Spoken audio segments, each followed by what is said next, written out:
The house key trembled in my hand as I stood before the front door.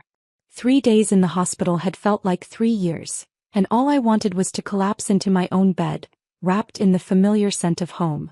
The late afternoon sun cast long shadows across the porch, and somewhere in the distance a dog was barking. I turned the key slowly, not wanting to wake anyone if they were napping. The door creaked open and I stepped inside, my hospital bag rustling softly against my leg. The house felt different somehow, warmer, more alive than when I'd left it.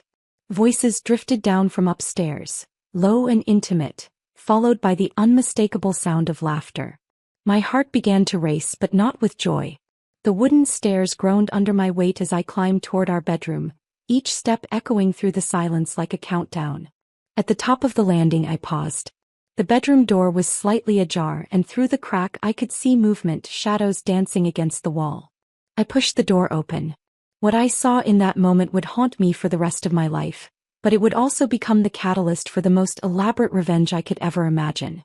Before we continue, please write in the comment which country you are watching this video. We love knowing where our global family is tuning in from. And if this is your first time on this channel, please subscribe. Your support helps us bring even more epic revenge tales of life. Enjoy listening.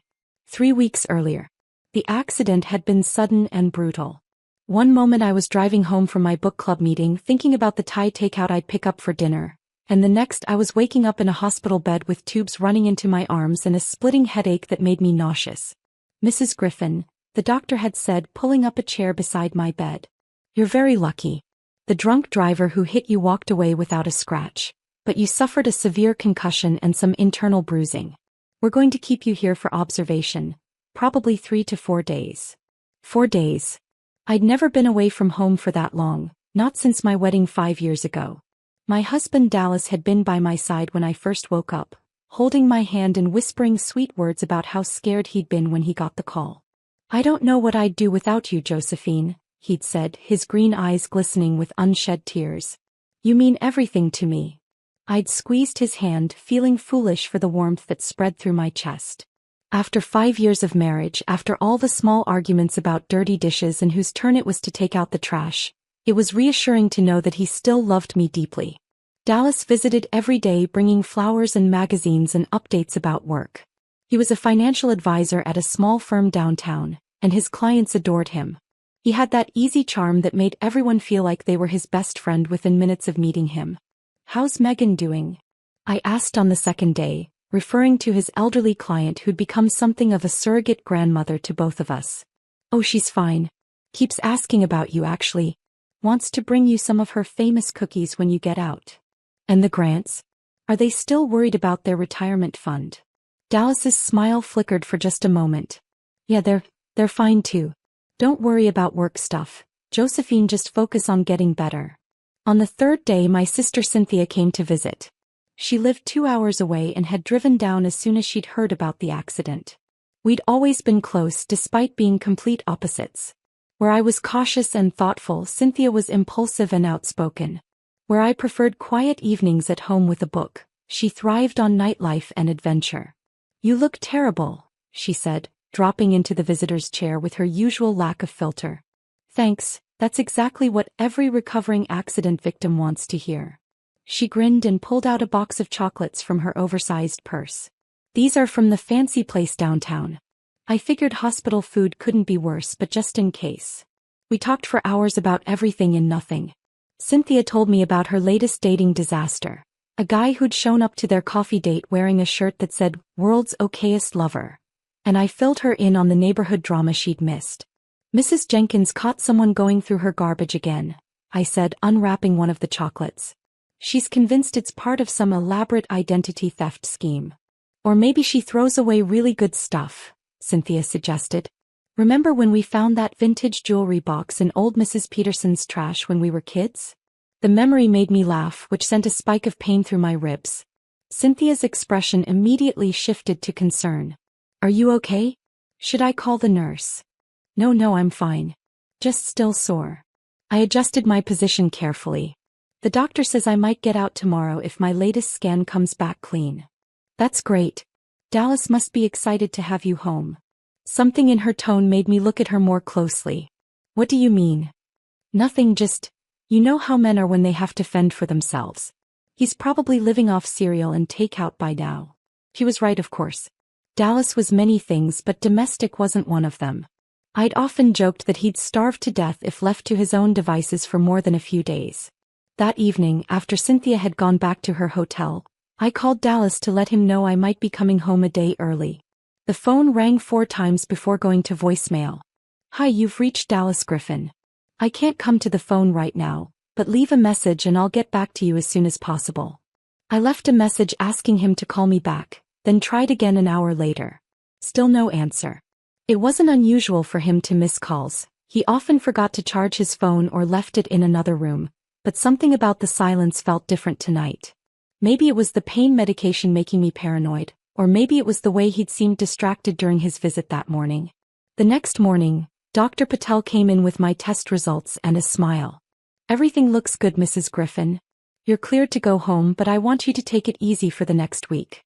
No driving, no heavy lifting, and if you experience any dizziness or nausea, call us immediately."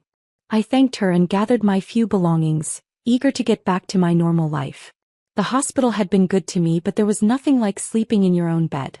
The taxi ride home took 20 minutes through familiar streets lined with oak trees and neat front lawns. It was a beautiful neighborhood, the kind where people still waved to each other and borrowed cups of sugar. Dallas and I had bought our house here 3 years ago, a modest 2-story with blue shutters and a small garden that I'd spent countless weekend hours perfecting. As we pulled into the driveway, I noticed Dallas's car wasn't there. He was probably at work, which was fine. I had my keys, and honestly I was looking forward to a quiet hour or two alone before he got home. I paid the taxi driver and walked slowly up the front steps, my ribs still aching with each breath. The house key felt heavy in my hand and I fumbled with it for a moment before getting the door open. The moment I stepped inside, I knew something was different. The house smelled like vanilla candles, which was strange because I'd never bought vanilla candles. I preferred lavender or eucalyptus. There was also something else. A perfume I didn't recognize, something floral and expensive. I set my hospital bag down in the entryway and listened. The house wasn't empty. There were voices coming from upstairs, muffled but definitely there. A woman's laugh, light and musical, followed by Dallas's deeper chuckle. My first thought was that maybe Cynthia had driven back down to surprise me and Dallas had gotten home early from work to welcome me back. But Cynthia's laugh was loud and boisterous, nothing like the delicate sound I'd just heard. I climbed the stairs slowly, each step sending a dull ache through my injured ribs. The voices were coming from our bedroom, and as I got closer I could make out words. "We should probably get dressed soon," the woman was saying. "She might call." "Relax," Dallas replied, his voice lazy and content. "She won't be out until tomorrow. We have all night." I stopped breathing. The bedroom door was slightly open and through the gap I could see our bed. The bed Dallas and I had picked out together, the bed where we'd made love on our wedding night, the bed where I'd cried into his shoulder when my father died last year. Dallas was there, his back to the door, and beneath him was a woman with long auburn hair and porcelain skin. She was beautiful in a way that made my chest tight, the kind of beauty that belonged in magazines and movies, not in small suburban bedrooms with middle-class husbands. They were moving together in a rhythm I recognized, a rhythm that belonged to me and Dallas. And the woman was making soft sounds of pleasure that cut through me like broken glass. I stood frozen in the doorway, watching my marriage dissolve before my eyes. The woman's hands were running through Dallas's hair, the same way I did, and she was whispering things to him that I couldn't quite hear but could feel in the way he responded to her touch. This wasn't a moment of weakness or a drunken mistake. This was intimate and familiar, the kind of intimacy that comes from knowing someone's body, from having done this many times before. How long had this been going on? The woman turned her head slightly, and for a terrifying moment I thought she might see me. But her eyes were closed, lost in the moment, and Dallas was too focused on her to notice anything else. I backed away from the door on trembling legs, my heart hammering so hard I was sure they would hear it. I made it to the top of the stairs before my knees gave out and I had to grab the banister to keep from falling. Everything I thought I knew about my life, about my marriage, about Dallas had just crumbled to pieces. The man I'd trusted with my heart, the man who'd held my hand in the hospital and told me he couldn't live without me, was upstairs making love to another woman in our bed. I needed to leave. I needed to get out of the house before they came downstairs, before I had to face the reality of what I'd just witnessed. But where could I go? My car was still at the auto shop getting repaired after the accident, and I couldn't exactly call a taxi and explain that I was fleeing my own home because my husband was cheating on me. I was trapped. The smart thing would have been to march back up those stairs and confront them both. To demand answers, to scream and cry and let all my rage and heartbreak pour out in one explosive moment. But I didn't do that. Instead, I crept back down the stairs and out the front door, closing it as quietly as I could. I walked to the end of the driveway and sat down on the curb, my whole body shaking. The late afternoon sun was warm on my face and the neighborhood was peaceful. Mrs. Jenkins was watering her flowers across the street, and somewhere a lawnmower was running. It was such a normal, ordinary day, and yet my entire world had just collapsed. I sat there for 20 minutes trying to process what I'd seen and what it meant. My marriage was over, that much was clear. But there were so many questions racing through my mind that I couldn't focus on any one of them for long. Who was she? How had they met? How long had this been going on? Did he love her? Was he planning to leave me for her? And then, cutting through all the other questions like a knife, came the one that hurt the most. What was wrong with me that wasn't wrong with her? I was still sitting on the curb. 10 minutes later she came back out, kissed Dallas goodbye on the front porch and drove away. Dallas stood in the doorway watching her go, a satisfied smile on his face that I'd never seen before. He looked happy. Happier than I'd seen him in months. I waited until he went back inside before I stood up and brushed off my jeans. My legs were still shaky and my ribs ached from sitting on the hard concrete, but I felt oddly calm now. The initial shock was wearing off and something else was taking its place. Something cold and calculating and infinitely more dangerous than the hurt and confusion I'd felt earlier. I walked back up the driveway and let myself into my own house. Dallas. I called out, keeping my voice light and normal. I'm home. He appeared at the top of the stairs, and for just a moment, I saw panic flash across his face before he covered it with a smile. Josephine. You're back early. I thought they were keeping you until tomorrow. Doctor said I could come home today. Surprise. I forced myself to smile back at him even though it felt like my face might crack from the effort. He came down the stairs and pulled me into a hug, and I had to bite my tongue to keep from screaming. He smelled like sex and her perfume, and when he kissed my forehead I could taste the lie on his lips. How are you feeling? He asked, his voice full of concern that I now knew was fake. Tired but glad to be home. This house feels so empty without you. If he caught the irony in my words, he didn't show it. I'll make us some dinner, he offered. Thai food? From that place you like. That sounds perfect. I watched him bustle around the kitchen, opening takeout menus and talking about his day at work, and I marveled at how easily he could lie.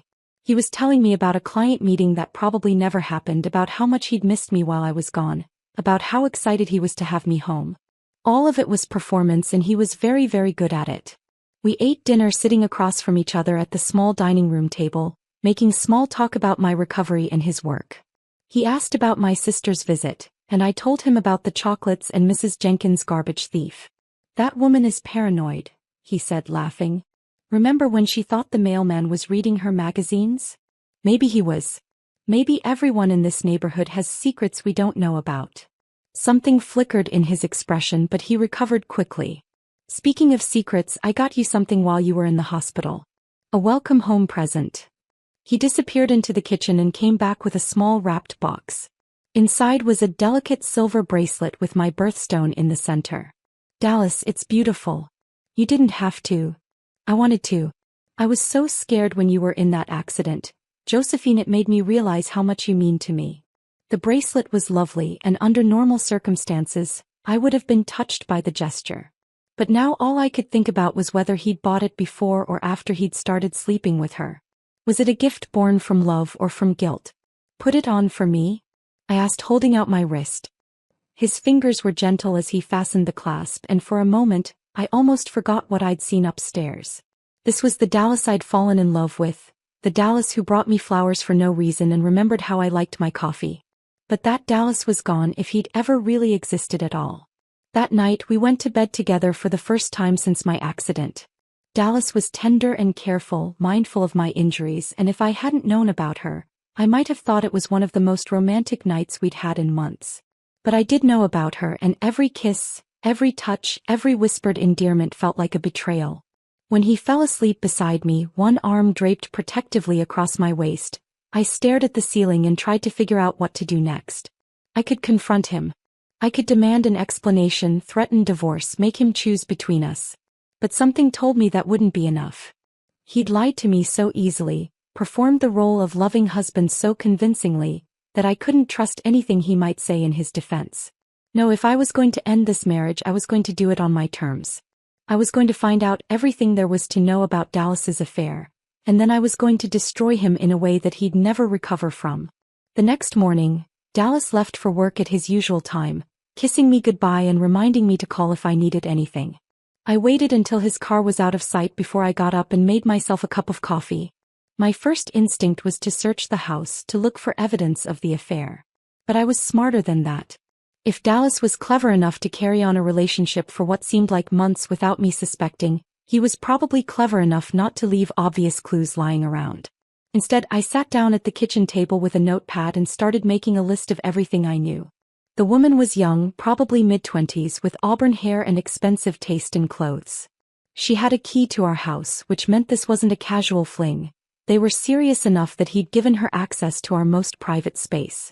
She drove a red sedan, though I hadn't gotten the license plate number. Most importantly, she and Dallas had been together while I was in the hospital. They'd made plans to spend the night together, which suggested they were in regular communication and comfortable with extended periods of time together. This wasn't just physical, it was emotional too. I needed to find out who she was, but I couldn't exactly hire a private investigator without risking Dallas finding out.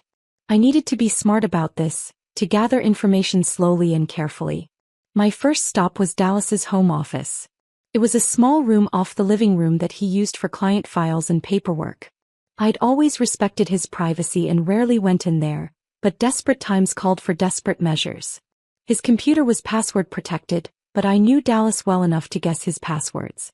He wasn't very creative when it came to security. He used some variation of his birthday, our anniversary, or our dog's name for everything. Took me 3 tries to get into his laptop. The password was Josephine0515, our wedding date. The irony wasn't lost on me. His email was clean, at least his main email account was. But when I checked his browser history, I found something interesting. He'd been visiting a lot of real estate websites lately, looking at apartments and condos in the downtown area. Was he planning to leave me? Or was he looking for a place for her? I dug deeper into his browsing history and found something even more disturbing. He'd been researching divorce law, specifically how assets were divided in our state and whether adultery affected alimony payments. My hands were shaking as I scrolled through page after page of legal websites. Dallas wasn't just cheating on me, he was planning to leave me, and he was making sure he understood the financial implications before he did it. I printed out several of the pages he'd visited and hid them in my book, then cleared the printer history and browser cache. If he was going to spy on me through his research, I could spy on him right back. But I needed more than web browsing history. I needed to know who she was and how they'd met. That afternoon, I called Dallas's office. Griffin Financial Services, this is Melissa. How can I help you? Melissa was Dallas's secretary, a sweet older woman who'd been with the firm for 15 years. She'd always been kind to me at office parties and client events.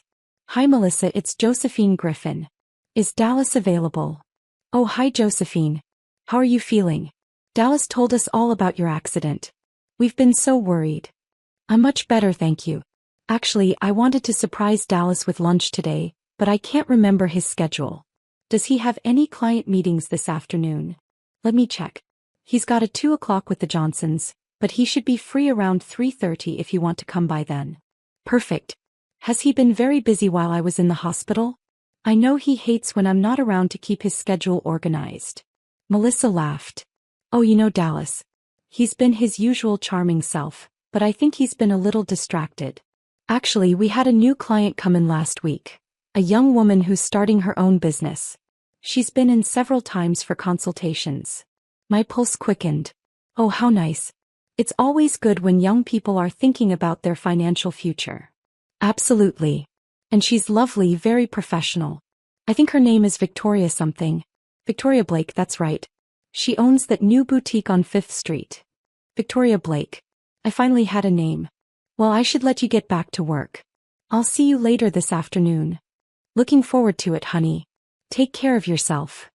I hung up the phone and immediately looked up Victoria Blake online. Her boutique, Blake's, had a website with photos of the interior and some of the clothing lines they carried. It was upscale, the kind of place that sold $100 scarves and designer handbags. The About Us page had a photo of Victoria, the same woman I'd seen in my bedroom, standing in front of the store with a bright smile. The biography described her as a local entrepreneur with a passion for bringing high-end fashion to our community. She was 26 years old, had graduated from the State University with a business degree, and had opened the boutique 6 months ago. 6 months ago. Right around the time Dallas had started working late more often. I spent the next hour researching everything I could find about Victoria Blake. Her business license was a matter of public record, and I found her home address through the property tax website. She lived in an expensive apartment complex downtown, the kind of place that had doormen and valet parking. How was a 26-year-old boutique owner affording a place like that? New businesses typically struggled for the first few years, especially retail shops in small markets. Unless she had help. Financial help. The more I learned about Victoria Blake, the angrier I became. She wasn't just sleeping with my husband, she was using him. Using his expertise to build her business, using his connections to meet potential customers, and probably using his money to maintain her expensive lifestyle. Dallas wasn't just betraying our marriage. He was being played by a woman who saw him as a stepping stone to the life she wanted. But anger, I was discovering, could be a very useful emotion when channeled properly. I drove downtown that afternoon, parking across the street from Blake's boutique. Through the large front windows, I could see Victoria moving around inside, arranging clothes and helping customers. She was even more beautiful in person than she'd been in our bedroom. She moved with confidence and grace, and every customer seemed charmed by her attention. I watched her for an hour, studying her mannerisms, her body language, the way she interacted with different types of people. She was smart, I'd give her that. And manipulative in a way that probably came naturally to her. At 5 o'clock she locked up the store and walked to the parking garage next door. A few minutes later the red sedan emerged and I followed her through downtown traffic. She didn't go to her expensive apartment. Instead she drove to a small coffee shop on the other side of town, the kind of place college students hung out to study and write poetry. Inside she met with a man I didn't recognize. Older, probably in his 50s, wearing an expensive suit. They sat at a corner table and their conversation looked intense and businesslike. Were there other men? Was Dallas just one of several sugar daddies funding Victoria Blake's lifestyle? I took photos with my phone, making sure to get clear shots of both Victoria and her companion. I didn't know who he was yet, but I had a feeling he was going to be important to the story I was piecing together. When Dallas came home that evening, I was waiting in the kitchen with dinner already on the table. "This smells amazing," he said, loosening his tie. "What's the occasion? Do I need an occasion to cook for my husband?" He smiled and sat down across from me. "How was your day? Did you rest like the doctor ordered?" "Mostly. I did drive to the bookstore this afternoon. I know, the doctor said no driving, but I was going stir-crazy." "Jose, you need to be more careful. What if you'd gotten dizzy behind the wheel?" His concern sounded genuine, and for a moment I almost felt guilty for lying to him. But then I remembered Victoria Blake's hands in his hair, and the guilt evaporated. "You're right. I'll be more careful. How was your day? Melissa mentioned you had a new client this week." Something flickered in his expression, so quick I almost missed it.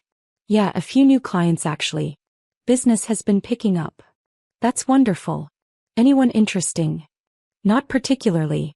Just the usual. People looking for retirement planning, investment advice. Nothing too exciting." He was lying so smoothly that I almost admired his skill. If I hadn't known about Victoria, I never would have suspected he was being anything less than completely honest. "I was thinking," I said carefully, "maybe we should start planning for our future too. We've been married 5 years now and we've never really talked seriously about long-term goals." "What kind of goals?" "I don't know. Kids maybe. A bigger house. You know, the things married couples usually want." Dallas's fork paused halfway to his mouth. "Kids. We've talked about it before. I know we said we'd wait until we were more financially stable, but your business is doing so well now." "Josephine, I don't think this is the right time to be making big decisions. You just got out of the hospital. You should focus on recovering. But when will be the right time? We're not getting any younger, Dallas. He set down his fork and reached across the table to take my hand. Let's talk about this in a few weeks, okay? When you're feeling completely back to normal. In other words, let's talk about it after I've figured out how to divorce you without losing too much money. I squeezed his hand and smiled. Of course. You're probably right.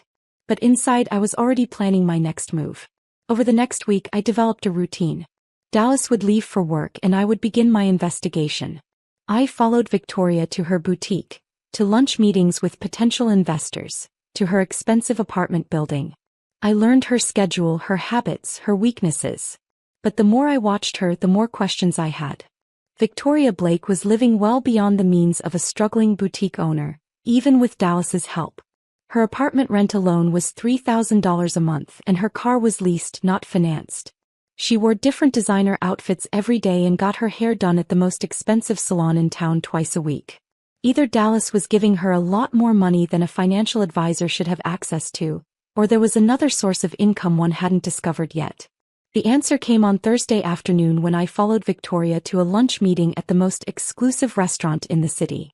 She was meeting with the same older man I'd seen her with at the coffee shop, but this time their interaction looked more personal. I managed to get a table across the restaurant where I could observe them without being noticed. They held hands across the table and he kissed her when she got up to use the restroom. This wasn't a business meeting. This was a date. Victoria Blake wasn't just cheating on Dallas with my husband, she was cheating on both of them with someone else.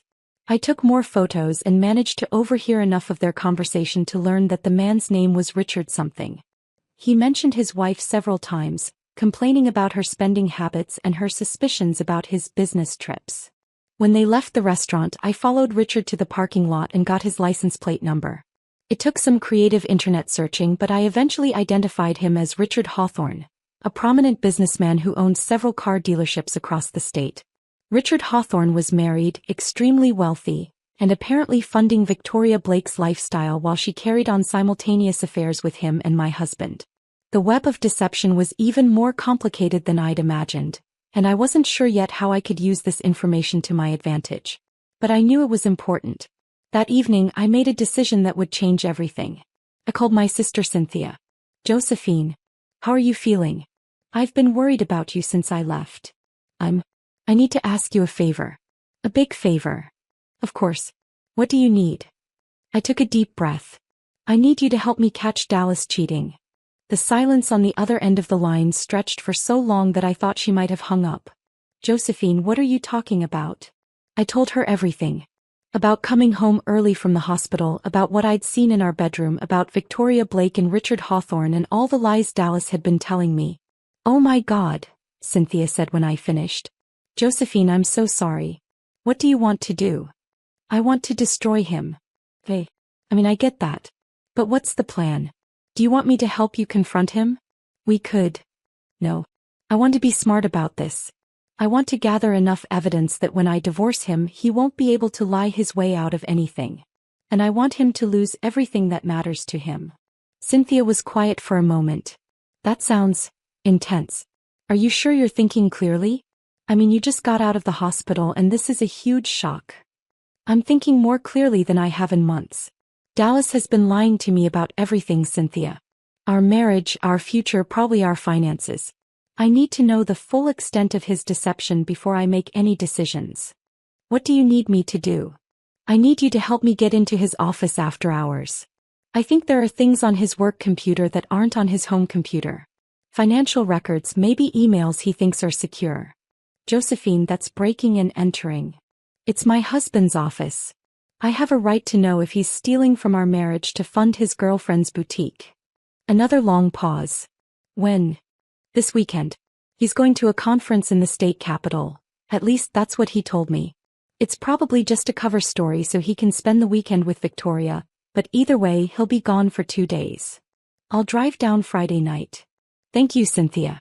I know this is crazy, but I need to know the truth. I love you, Josephine. We'll figure this out together.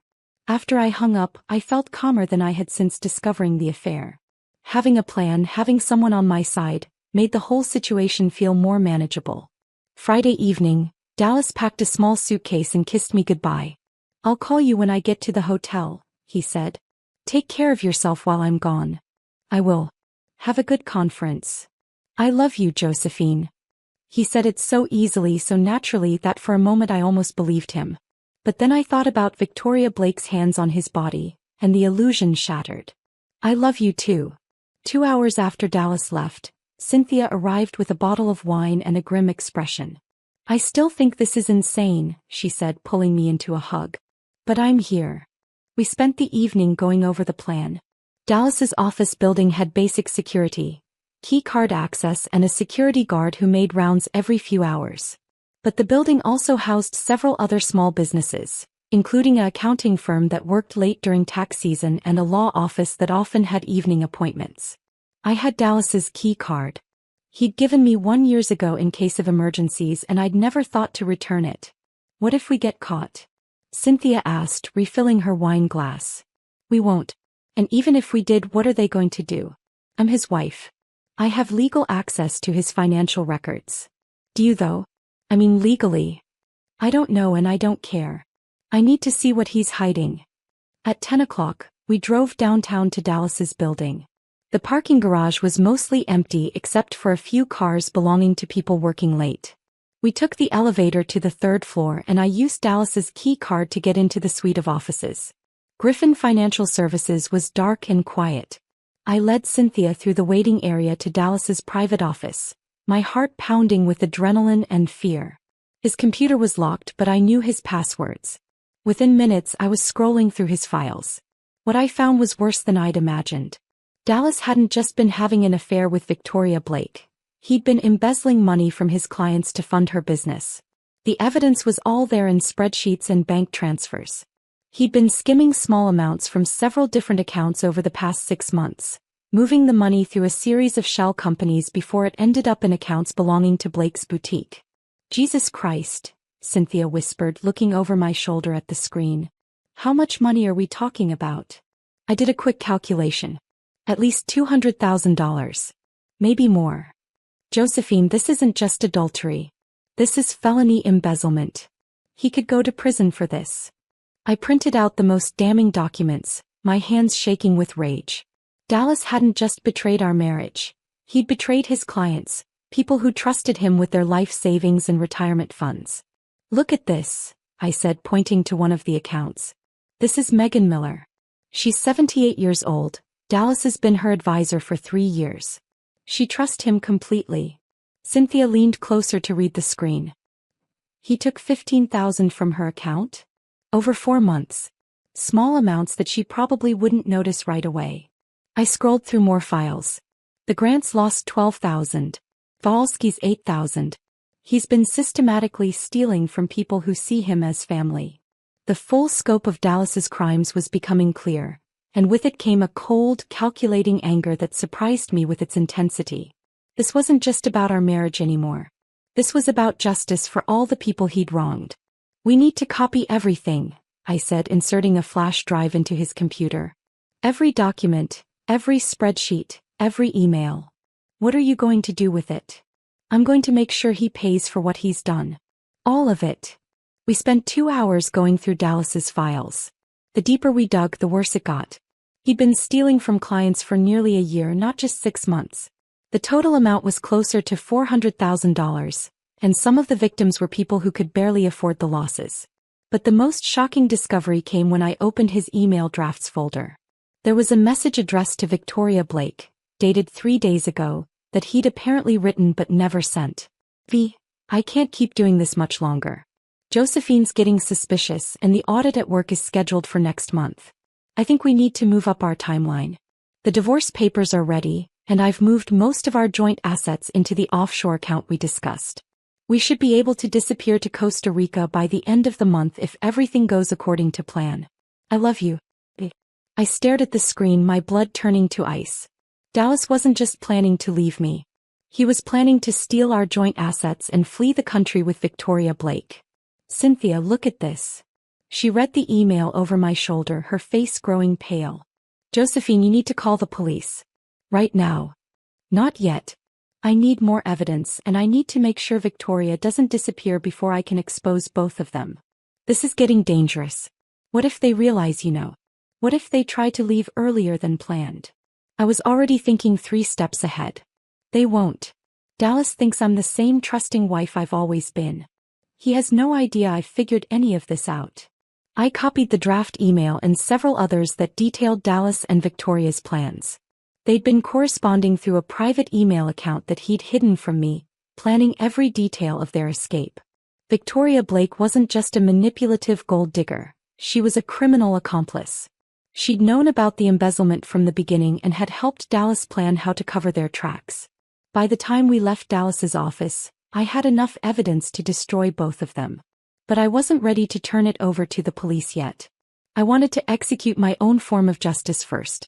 What's the plan now? Cynthia asked as we drove home. I'm going to give them exactly what they want. What do you mean? I turned to look at her and she actually flinched at whatever she saw in my expression. I'm going to help them disappear. Dallas returned from his conference on Sunday evening with a guilty smile and a small gift. A bottle of expensive perfume that I was sure Victoria had helped him pick out. How was the conference? I asked, accepting his kiss and trying not to pull away from his touch. Boring mostly.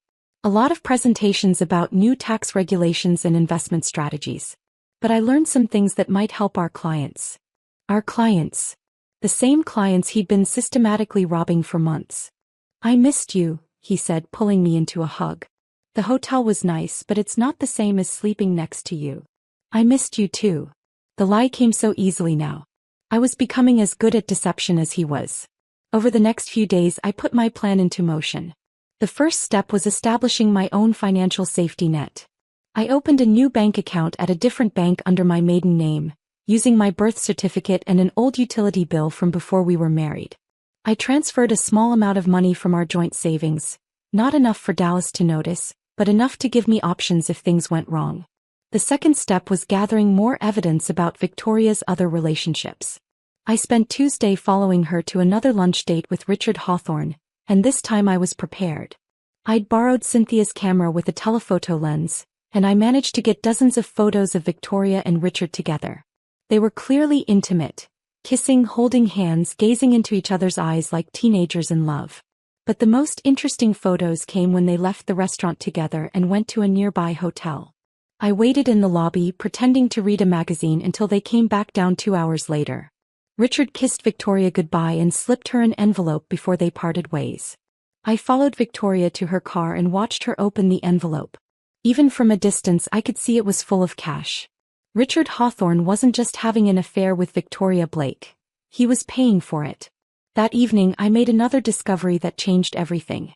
Dallas was working late again, or so he claimed, and I decided to do some more research on Victoria's background. I'd been so focused on her current activities that I hadn't dug very deeply into her past. What I found was fascinating. Victoria Blake wasn't her real name. She'd been born Victoria Chin in California, and she had a criminal record. 3 arrests for fraud and identity theft, though she'd only been convicted once and had served probation instead of jail time. She'd moved to our state 2 years ago, around the same time she'd legally changed her name to Victoria Blake. The boutique wasn't her first business. She'd run several other ventures that had failed under suspicious circumstances. Victoria Blake was a professional con artist, and Dallas was just her latest mark. But here's where my plan got really interesting. Victoria didn't know that I knew about any of this. She thought she was playing both Dallas and Richard, keeping them isolated from each other while she robbed them both blind. What she didn't realize was that I was about to introduce them to each other. Wednesday evening I called Richard Hawthorne's office. Hawthorne Automotive, this is Megan. How can I help you? Hi, I'm calling about Mr. Hawthorne's appointment tomorrow. I'm with Blake's boutique and we need to reschedule. Let me check his calendar. I don't see any appointment with Blake's boutique scheduled. Perfect. That meant Victoria was keeping her meetings with Richard secret from his secretary, which suggested they were being very careful about their affair. Oh, I'm sorry. This might be a personal appointment. Could you give me his direct number so I can call him myself? I can't give out his personal number, but I can take a message if you'd like. That's okay, I'll figure something else out. Thank you. I hung up and immediately called Dallas's office. Griffin Financial Services, this is Melissa. Hi Melissa, it's Josephine. Is Dallas available? He's with a client right now, honey. Can I have him call you back? Actually, I was wondering if you could help me with something. I'm trying to plan a surprise party for Dallas's birthday next month, and I wanted to invite some of his newer clients.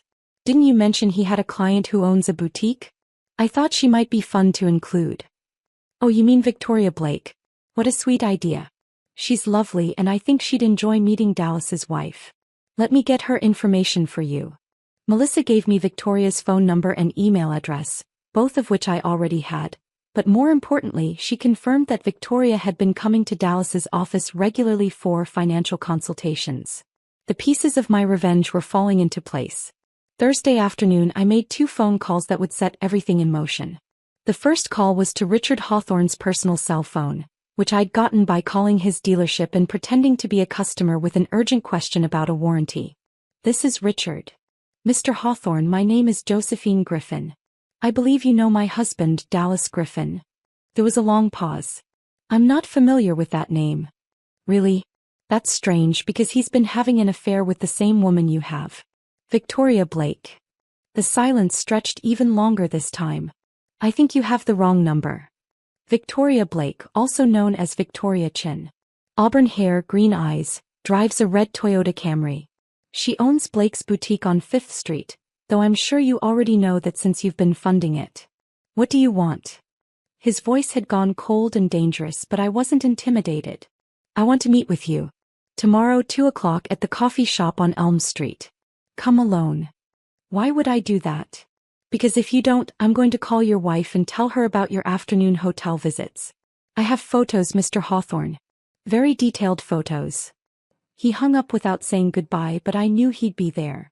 The second call was to Dallas. Josephine? Is everything okay? I'm fine, but I need to talk to you about something important. Can you come home early today? What's wrong? You sound upset. I'll explain when you get here. It's about us, Dallas. About our future. I could hear the worry in his voice when he agreed to leave work immediately. Dallas arrived home 20 minutes later, his face tight with concern. What's going on, Em? You're scaring me. I was waiting for him in the living room, sitting in the chair that faced the front door. I'd positioned myself so that the afternoon light was behind me, casting my face in shadow. I know, Dallas. Know what? I know about Victoria Blake. I know about the money you've been stealing from your clients. I know about your plans to leave the country. The color drained from his face so quickly that I thought he might faint. Josephine, I can explain. No, you can't. There's no explanation that would make any of this acceptable. He sank onto the couch across from me, his hands shaking. How long have you known? Since the day I came home from the hospital. I saw you with her in our bed. Dallas buried his face in his hands. Oh God. Josephine, I'm so sorry. I never meant for any of this to happen. Which part? The affair or the embezzlement? His head snapped up. You know about the clients? I know about everything. The offshore accounts, the fake identities you've been researching, the house you've been looking at in Costa Rica. Dallas stared at me like he was seeing a stranger. What are you going to do? That depends on you. What do you mean? I leaned forward, keeping my voice calm and steady. I'm going to give you a choice, Dallas. You can do the right thing. Turn yourself in to the police, confess to your crimes, pay back the money you stole and face the consequences like a man. Or what? Or you can stick to your original plan. Disappear with Victoria, start your new life in Costa Rica, and hope I never find you. He was staring at me like I'd lost my mind. You're not serious. I'm completely serious. But if you choose option 2, you should know that Victoria Blake isn't who you think she is. I slid a manila envelope across the coffee table toward him. Her real name is Victoria Chin and she's a convicted felon. She's also taking money from at least one other man. Richard Hawthorne. He's married, wealthy, and completely infatuated with her. Dallas opened the envelope with trembling hands. Inside were copies of Victoria's criminal record, photos of her with Richard, and bank statements showing deposits from multiple sources. She's been playing you, Dallas. Just like she's playing Richard, just like she's probably played dozens of other men. You're not special to her. You're just another mark in a long line of marks. Dallas was staring at the photos, his face cycling through a dozen different emotions. This can't be right. He loves me. We're building a life together. The life you're building is based on money you've stolen from innocent people. And the woman you're building it with is a professional con artist who will disappear the moment she finds a better target. You're lying. Am I? Call her right now. Tell her you want to move up the timeline, that you want to leave for Costa Rica this weekend. See how quickly she comes up with excuses. Dallas pulled out his phone, his hands still shaking. He dialed Victoria's number and put it on speaker. Dallas? Is everything okay? You sound strange. I need to see you. Tonight. It's important. I can't tonight, baby. I have a business dinner with a potential investor. What about tomorrow? Victoria, I think we need to move up our timeline. Leave for Costa Rica this weekend instead of next month. There was a long pause. Dallas, we've talked about this. The timing has to be perfect. We can't rush these things or we'll make mistakes. But I love you. Don't you want to start our new life together? Of course I do, but we have to be smart about it. Look, I really can't talk right now. I'll call you tomorrow, okay? She hung up before Dallas could respond. Dallas stared at the phone, then at me, then at the photos scattered on the coffee table. She's with him right now, isn't she? He said quietly. Probably. Thursday night is her regular dinner date with Richard. Dallas was quiet for a long time, processing everything I'd shown him. When he finally looked up at me, his eyes were red-rimmed and defeated. What do you want from me, Josephine? I want you to choose. Prison or Costa Rica. But either way, our marriage is over. And if I choose Costa Rica? Then you'd better hope Victoria doesn't decide Richard is a better prospect than you are. Because when she abandons you in a foreign country with no money and no way home, you'll be completely on your own. Dallas was crying now, quiet tears that he didn't bother to wipe away. How did everything get so messed up? You made a series of choices, Dallas. Bad choices. And now you have to live with the consequences. I stood up and walked toward the door. You have until tomorrow morning to decide. Pack whatever you want to take with you, but don't touch any of our joint accounts. I've already moved the money. Where are you going? To my sister's house. When I come back tomorrow, I want you gone. If you choose prison, leave a note with the name of your lawyer. If you choose Costa Rica, don't leave anything. Josephine, wait. I turned back to look at him one last time. I loved you, Dallas. I really truly loved you. But the man I loved never existed, did he? He didn't answer, and I didn't wait for one. I drove to Cynthia's hotel and spent the night there, going over my plan one final time. Everything had to happen in exactly the right order or the whole thing would fall apart. The next morning at exactly 2 o'clock, I walked into the coffee shop on Elm Street. Richard Hawthorne was already there, sitting at a corner table and looking uncomfortable. He was older than I'd expected, probably in his late 50s, with graying hair and expensive clothes that couldn't hide his soft middle. Mr. Hawthorne. He looked up at me with a mixture of curiosity and annoyance.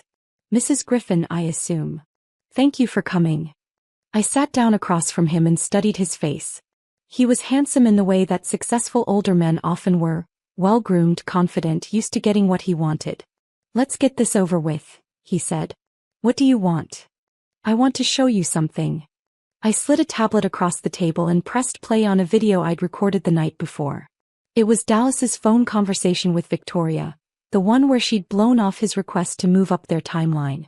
Richard's face went very still as he listened. Where did you get this? I recorded it yesterday evening while she was having dinner with you.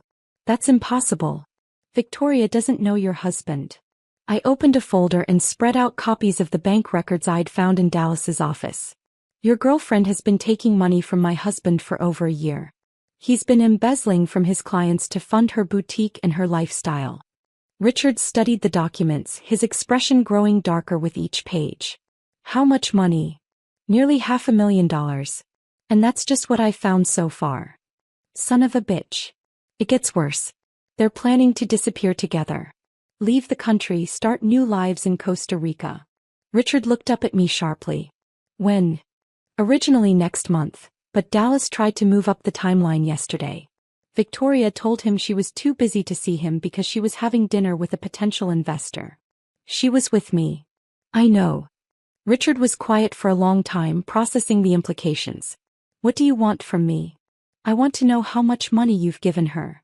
He didn't answer immediately, and I could see him calculating whether it was worth lying to me. Approximately 80,000. Maybe 90. Over what period of time? 6 months. I did the math in my head. Between Richard and Dallas, Victoria had scammed nearly $600,000 in the past year. She's good at this, I said. Apparently. The question is, what are we going to do about it? Richard leaned back in his chair. What did you have in mind? I think Victoria Blake needs to learn what it feels like to be betrayed. I'm listening. I pulled out my phone and showed him the draft email Dallas had written to Victoria about their escape plans.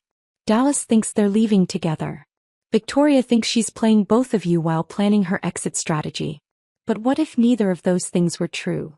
Meaning what if Victoria discovered that her 2 sources of income were about to dry up simultaneously? What if she panicked and made a mistake that exposed her to people who wouldn't be as understanding as we've been? Richard's eyes narrowed. What kind of people? The kind who don't like being stolen from. I explained my plan to Richard, and by the time I finished, he was smiling for the first time since we'd met. You're more devious than I gave you credit for, Mrs. Griffin. Call me Josephine. And you haven't seen anything yet. We spent the next hour working out the details. Richard would call Victoria and tell her he was ready to leave his wife and wanted to take her away immediately.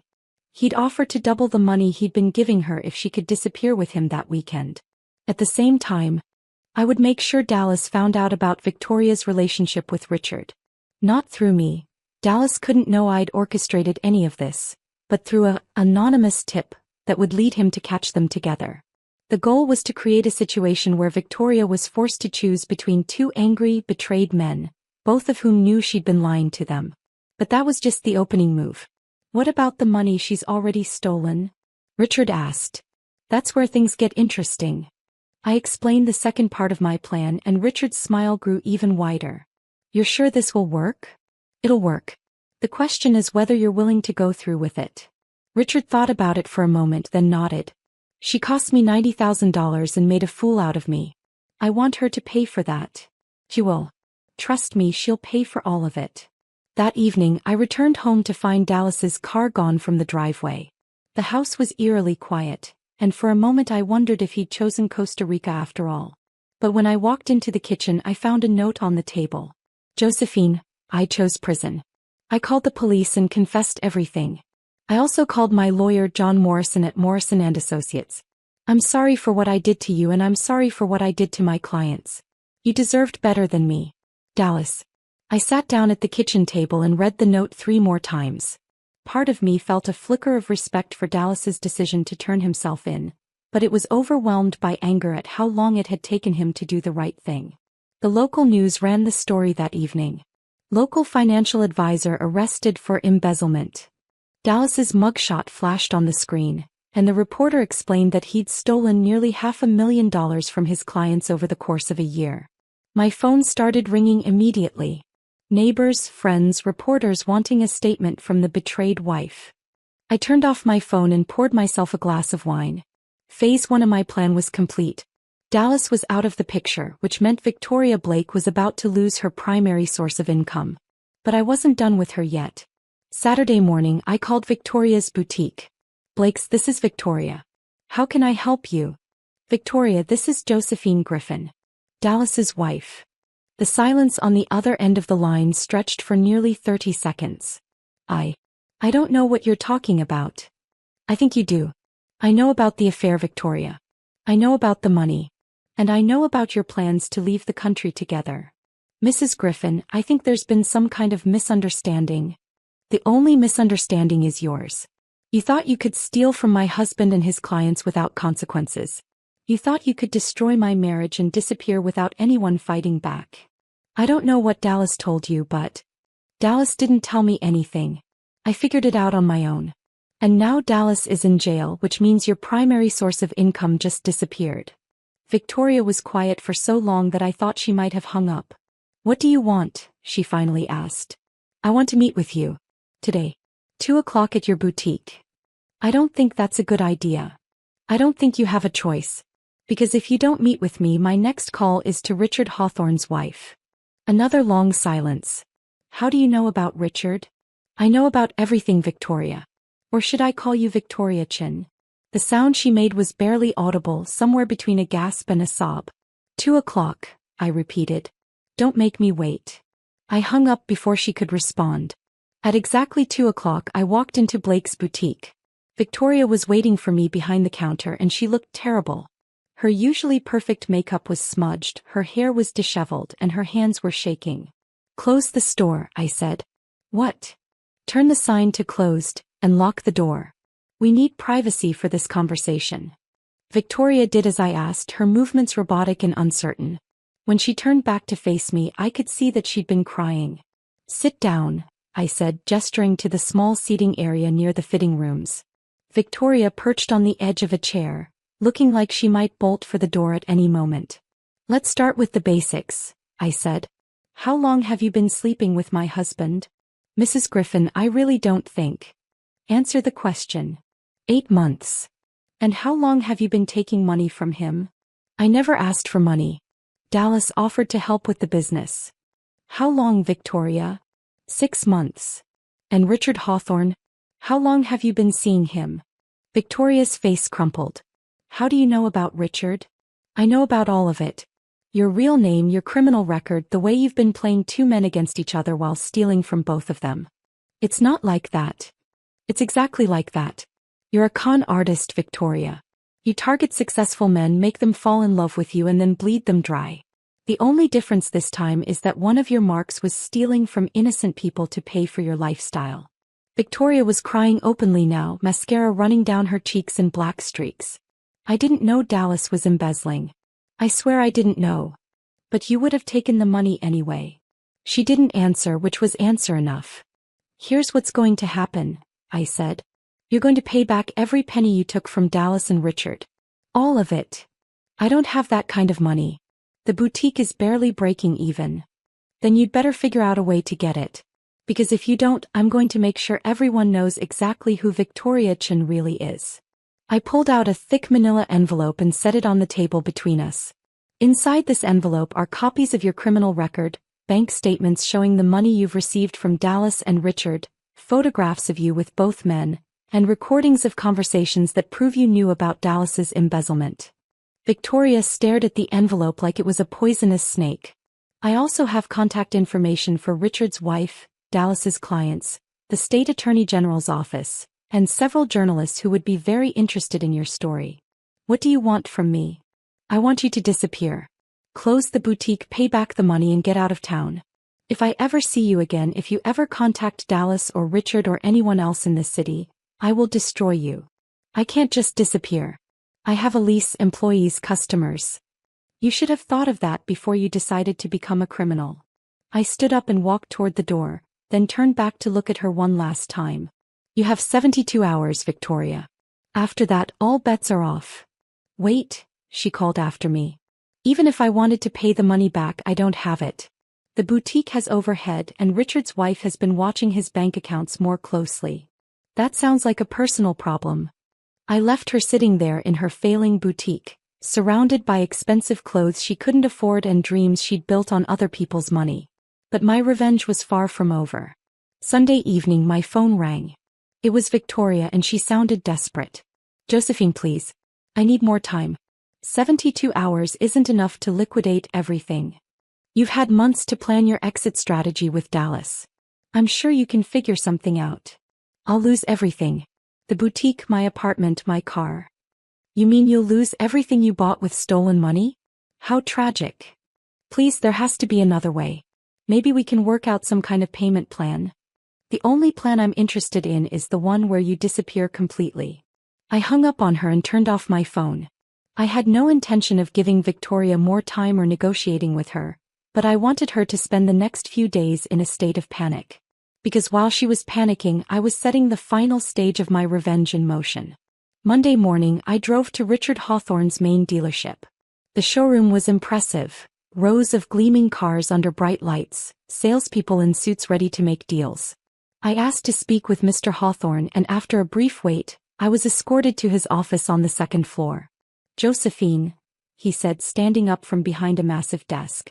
How did things go with Victoria? As expected. She's terrified and desperate, which means she's about to make some very poor decisions. What kind of decisions? I sat down across from his desk and pulled out my phone. The kind that will give us exactly the leverage we need to finish this. I showed Richard a series of text messages I'd received from Victoria over the past 24 hours. She'd gone from defiant to pleading to angry to desperate, cycling through every emotion as she realized the impossible position she was in. She's going to run, Richard said, reading the messages. Exactly. But she can't run without money, and she can't get money without taking bigger risks. What kind of risks? The kind that involve other people's credit cards, bank accounts, or jewelry. Victoria Chin is a convicted felon, Richard. When cornered, she'll revert to what she knows best. Richard leaned back in his chair, a slow smile spreading across his face. And when she does, we'll be ready for her. I explained the final phase of my plan to Richard, and by the time I finished he was laughing out loud. You're absolutely ruthless, he said with admiration. I prefer to think of it as thorough. That afternoon I made a phone call to Detective Lisa Rodriguez with the City Police Department. I'd researched her background carefully. She specialized in financial crimes and had a reputation for being both smart and persistent. Detective Rodriguez, my name is Josephine Griffin. My husband was the financial advisor who was arrested for embezzlement last week. Yes, I remember the case. How can I help you, Mrs. Griffin? I have information about someone who may have been involved in my husband's crimes. Someone who might be planning to commit additional crimes in the near future. I'm listening. I gave Detective Rodriguez Victoria's real name and criminal history, along with carefully edited versions of the evidence I'd gathered. I made it clear that Victoria had been taking money from Dallas, but I didn't mention Richard Hawthorne or my own investigation. We'll look into it, Detective Rodriguez promised. Thank you for bringing this to our attention. There's one more thing. I have reason to believe that Victoria Chin might try to flee the area in the next few days. If you're planning to question her, you might want to do it soon. We'll keep that in mind. Tuesday morning I drove past Blake's boutique and saw a store closing sale sign in the window. Victoria was liquidating everything just as I'd expected. I parked across the street and watched for 2 hours as Victoria moved desperately around the store, marking down prices and packing merchandise. She looked haggard and defeated, like a woman who'd finally run out of options. At noon, Richard Hawthorne's Mercedes pulled up in front of the boutique. He got out and walked inside, and I could see Victoria's face light up with desperate hope through the window. They talked for about 20 minutes, and I could tell from their body language that it wasn't going well. Richard was calm and controlled, while Victoria was animated and pleading. When Richard left, Victoria slumped against the counter like she might collapse. Phase 3 was in motion. Tuesday evening my phone rang again. Josephine, it's Victoria. I need to talk to you. I thought I made myself clear on Sunday. You have one more day. I spoke with Richard today. He said you two have been working together. I didn't respond. He told me everything. About your investigation, about the photos you took, about your plan to destroy me. And I want to make a deal. I'm not interested in deals, Victoria. What if I told you there was more money? Money that neither Dallas nor Richard knew about. Now she had my attention. What kind of money? I've been running other cons, smaller ones, but they add up. I have about $200,000 that I've been keeping as an emergency fund. Where? Safety deposit boxes, offshore accounts, cash hidden in my apartment. I was saving it for situations exactly like this one. And you're offering to give it to Dallas's victims? I'm offering to give it to you. In exchange for calling off your investigation and letting me disappear quietly. I thought about it for a moment. $200,000 would go a long way toward repaying Dallas's clients, and it would mean Victoria would leave town completely broke. But it wouldn't be enough. Not for what she'd done. No deal, I said. Josephine, please be reasonable. I am being reasonable. You destroyed my marriage, you helped my husband steal from innocent people, and you've been running cons that probably hurt dozens of other victims. $200,000 doesn't begin to cover that damage. Then what do you want? I want you to pay for your crimes. All of them. What does that mean? It means you should probably get a good lawyer, Victoria. You're going to need one. I hung up and immediately called Detective Rodriguez. Detective, it's Josephine Griffin. I have an update on Victoria Chin. What kind of update? She just confessed to running multiple financial scams and hiding money from her victims. I think you might want to talk to her before she leaves town. We were actually planning to visit her tomorrow morning. Thank you for the heads up. Detective, you might want to check her apartment and any safety deposit boxes she might have access to. She mentioned having emergency funds hidden in various places. We'll look into it. Wednesday morning, I positioned myself across the street from Victoria's apartment building with a cup of coffee and a newspaper. At exactly 9 o'clock, 3 unmarked police cars pulled up to the curb. I watched as Detective Rodriguez and several other officers entered the building. 20 minutes later, they came back out with Victoria Chin in handcuffs. She looked smaller somehow, diminished by the reality of her situation. As they put her in the back of the police car, she looked around desperately, and for a moment her eyes met mine across the street. I raised my coffee cup in a small salute. The expression on her face was everything I'd hoped for: shock, betrayal, and the dawning realization that she'd been outplayed by someone she'd underestimated. The police cars drove away and I sat there for a few more minutes, savoring the moment. Victoria Chin was finally going to face justice for her crimes, and she was going to do it with nothing. No money, no allies, no way to manipulate her way out of the consequences. But I still had one more piece of business to finish. That afternoon I met with Richard Hawthorne one last time. At the same coffee shop where we'd first discussed our alliance. I saw the news about Victoria's arrest, he said, sliding into the seat across from me. Financial fraud, identity theft, money laundering. They're throwing the book at her. She earned it. What about the money she mentioned? The emergency fund. The police found most of it. $230,000 hidden in various accounts and safety deposit boxes. It'll go toward restitution for her victims. Richard nodded approvingly. And Dallas's clients? They'll get most of their money back between Victoria's stash and the assets Dallas surrenders as part of his plea deal. It won't be everything, but it'll be enough for most of them to recover. What about us? What do we get out of all this? I studied Richard's face carefully. He'd been helpful during the investigation and he'd certainly been wronged by Victoria, but I hadn't forgotten that he was a married man who'd been having an affair and funding his mistress with family money. You get to go back to your wife without her ever finding out about Victoria. I'd say that's worth $90,000, wouldn't you? Richard's smile faltered slightly. And if I disagree? Then you'd be making a very poor decision. Mrs. Hawthorne seems like a lovely woman, and she deserves better than a husband who cheats on her with convicted felons. Richard was quiet for a long moment, then he laughed and shook his head. You really are something else, Josephine Griffin. I prefer to think of myself as thorough. We parted ways after that and I never saw Richard Hawthorne again. A year later, I read in the society pages that he and his wife had renewed their wedding vows at an expensive resort in Hawaii. Whether that meant he'd learned his lesson or just gotten better at hiding his affairs, I neither knew nor cared. My business with him was finished. 6 months after Victoria's arrest, I was sitting in my lawyer's office finalizing my divorce from Dallas. He was serving a 7-year sentence for embezzlement, and though he'd written me several letters from prison, I'd returned them all unopened. The house sale should close next week, my lawyer said, sliding a stack of papers across his desk. After legal fees and the restitution payments, you should clear about $200,000. Good. I want half of it to go into a trust fund for Dallas's victims, the ones who didn't get their full restitution. The other half goes into my Fresh Start Fund. Fresh Start Fund. I smiled. I'm moving to Seattle. New city, new job, new life. I figure after everything that's happened, I've earned a clean slate. The lawyer nodded and made notes on his legal pad. What about your husband's letters? He's been quite persistent. Return them. I have nothing to say to Dallas Griffin. 3 weeks later, I was standing in the living room of my new apartment in Seattle, looking out at the city skyline. It was a beautiful view, mountains in the distance, water glittering in the afternoon sun, a world full of possibilities stretching out before me.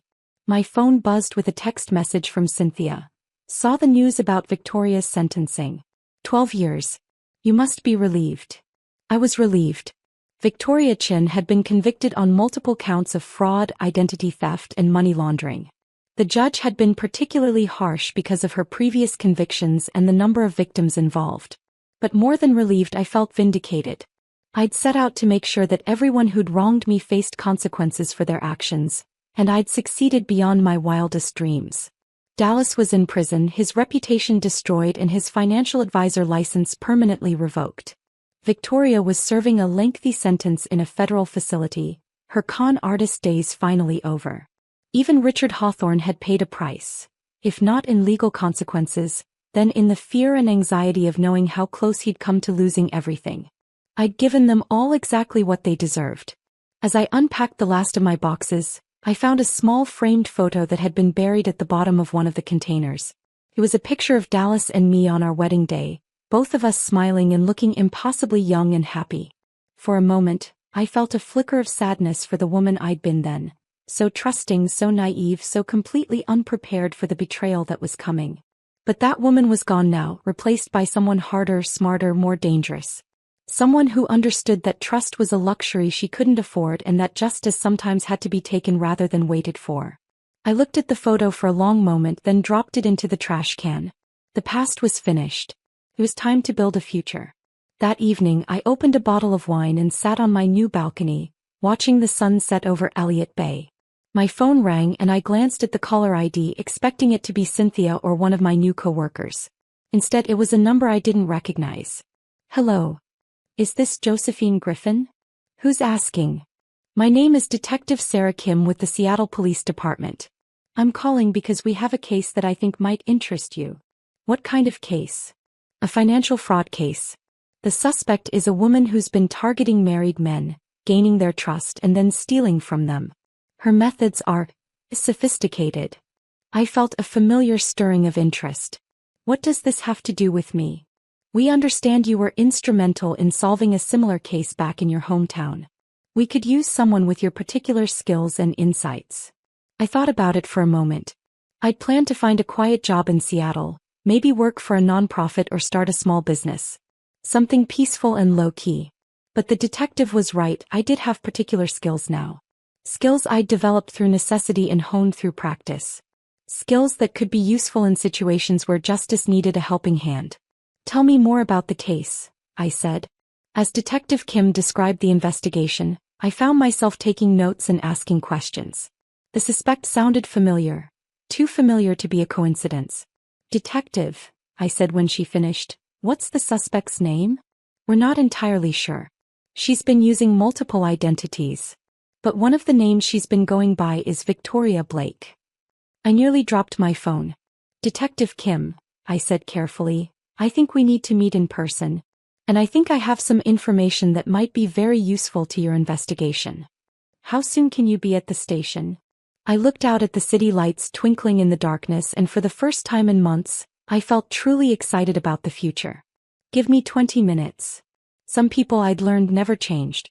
They just moved to new cities and found new victims. But they'd made one crucial mistake in choosing Seattle as their next hunting ground. They'd moved to my city now. And I was very good at hunting hunters. As I grabbed my keys and headed for the door, I found myself smiling. My new life was about to become very interesting indeed. After all, Victoria Chin had taught me something valuable during our last encounter. Revenge wasn't just about getting even.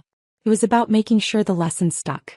And some lessons I discovered required multiple teaching sessions to really sink in. I locked my apartment door behind me and headed out into the Seattle night, ready to begin my next chapter. The hunt was about to begin again.